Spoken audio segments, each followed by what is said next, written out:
খাইতাম বন্ধুগণ, দুনিয়াটা ঘুষ করে ভরে গেছে। স্বামীকে বলছিলাম একটা কাজের কথা, স্বামী বলছে মাছের এই রেসিপিটা যদি করে খাওয়াই তাহলে ওই কাজটা করে দিবে। মানে দুনিয়াটা একদমই নষ্ট হয়ে গেছে, এটা কোনো কথা? স্বামীকে কাজের কথা বলছি, আমার কাছে ঘুষ চাই। যাই হোক, স্বামী যেহেতু দাবি করছে তখন তো দাবি মানতেই হবে। এই রেসিপিটা স্বামীকে একবার করে খাওয়াইছিলাম, তখন থেকে স্বামী এই মাছের রেসিপিটার জন্য পাগল। তাই ভাবলাম আপনাদের সাথে আজকে মাছের রেসিপিটা শেয়ার করি। তাহলে চলেন আজকে রুই মাছের দো পেঁয়াজু বানাবো। দো পেঁয়াজুটা বানাইতে কি কি লাগে আর কিভাবে বানাই তাহলে চলেন রেসিপিটা দেখে নিই। প্রথমে বড় সাইজের রুই মাছ নিয়ে নিব। রুই মাছগুলোকে ভালো করে লবণ দিয়ে ভালো করে ধুয়ে নিতে হবে। ধুয়ে নেওয়া হয়ে গেলে তারপরে ছোট ছোট টুকরা করে কেটে নেব। কেটে নিয়ে আবারও ধুয়ে নিব। ধুয়ে নিয়ে পানিটা ঝরিয়ে তারপরে দিয়ে দিব এখানে আদা রসুন বাটা, হলুদের গুঁড়া, লবণ দিয়ে ভালো করে মাখিয়ে রাখবো। তার সাথে লেবু রস দিয়ে দিব। লেবু রসটা দিয়ে ভালো করে মাখিয়ে রাখবো আধা ঘন্টার জন্য। আধা ঘন্টা পরে চুলাতে একটা তাওয়া বসিয়ে দিব। তাওয়াতে তেল দিয়ে দিব। তেলটা যখন গরম হয়ে যাবে তখন মাছগুলো সুন্দরভাবে ছড়িয়ে দিব। মাছগুলো দিয়ে তারপরে অপেক্ষা করব এক পাশ যতক্ষণ না পর্যন্ত লাল লাল করে ভাজা হইতেছে। যখন এক পাশ লাল লাল করে ভাজা হয়ে যাবে তখন উল্টিয়ে দিব। উল্টিয়ে পাল্টিয়ে একদম লাল লাল একদম কড়া করে ভেজে নিব। সুন্দর করে যখন মচমচে করে ভাজা হয়ে যাবে তখন কি করব, নামিয়ে ফেলবো।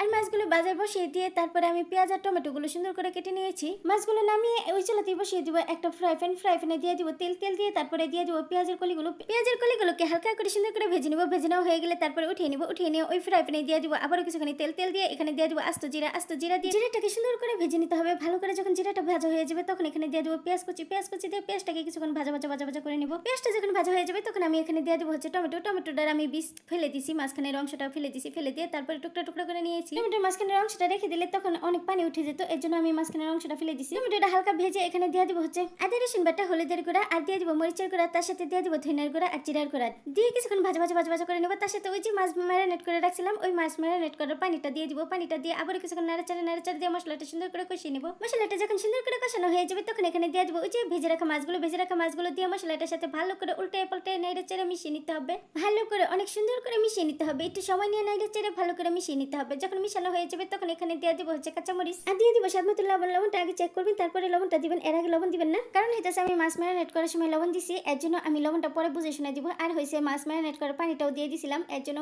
আগে চেক করতে হবে লবণটা, তারপরে দিতে হবে। আর আগে দিতে যাবেন না, তা না হলে কাটা হয়ে যাবে। কাটা হয়ে গেলে তারপরে কিন্তু আর খেতে পারবেন না। যাই হোক, লবণ আর মরিচটা দিয়ে কিছুক্ষণ রান্না করে নিব। কিছুক্ষণ উল্টায় পাল্টায় ভালো করে রান্না করে নিব। রান্না করার পরে তারপরে এখানে দিয়ে দিব অল্প পরিমাণে গরম মশলার গুঁড়া। এটা আপনারা চাইলে দিতেও পারেন, না চাইলে নাও দিতে পারেন, কোনো সমস্যা নেই। আপনারা চাইলে এখানে কাঁচামরিচের বদলে চিলি ফ্লেক্স দিতে পারেন, আরো বেশি সুন্দর শুকনো আসবে, এর জন্য চিলি ফ্লেক্সটা আপনারা দিতে পারেন। আর না চাইলে না দিতে পারেন, ঝালটা আপনারা বুঝে শুনে দিবেন। আমি যেহেতু আমার আন্ডা বাচ্চাগুলোও খাবে এর জন্য ঝালটা একটু কমিয়ে দিয়েছি। আপনারা চাইলে ঝালটা একটু বাড়িয়ে দিতে পারেন। এই রেসিপিটা এতটা মজা হয় আর এত সুঘ্রাণ ছড়ায় যার কারণে আমার আন্ডা বাচ্চাগুলো এটা খাওয়ার জন্য ব্যাকুল হয়ে যায়। তো গরম মশলাটা দিয়ে কিছুক্ষণ নাড়াচাড়া দিয়ে তারপরে দিয়ে দিব পেঁয়াজ কলিগুলো। ওই পেঁয়াজ কলিগুলো ভিজে রাখছিলাম, ওই পেঁয়াজ কলিগুলো দিয়ে সুন্দর করে নাড়াচাড়া দিয়ে সুন্দর করে নামিয়ে গরম ভাতের সাথে গরম গরম পরিবেশন করব। এটা যারা না খাইছেন তারা একবার হলেও ট্রাই করেন, কি যে মজা, অসম্ভব মজার অসাধারণ একটা রেসিপি।